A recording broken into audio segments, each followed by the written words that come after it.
आपण पाहत आहात रायगड टुडे न्यूज, जनमनाचा कानोसा, समाज मनाचा आरसा।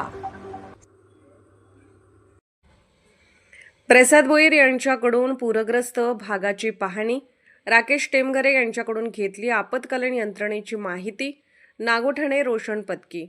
सोमवार दिनांक 6 जुलै रोजी शिवसेना उद्धव बाळासाहेब ठाकरे पक्षाचे जिल्हा संपर्क प्रमुख प्रसाददादा भोईर यांनी नागोठणे येथील पूरग्रस्त भागाला भेट देऊन पुराची पाहणी केली।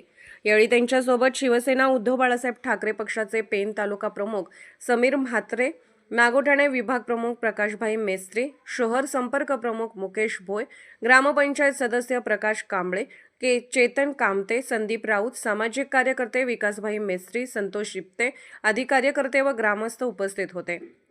यावेळी प्रसाददादा भोईर यांनी ग्रामपंचायत अधिकारी राकेश टेमघरे यांच्याशी भ्रमणध्वनीवरून संपर्क करून विविध आपत्कालीन यंत्रणेबाबत चर्चा केली। त्याचप्रमाणे पूरग्रस्त भागातील नागरिकांना लागणाऱ्या मदतीविषयी कार्यकर्त्यांना सूचना केल्या। रायगड टुडे न्यूज चॅनलला लाईक करा, शेअर करा आणि सबस्क्राईब करा।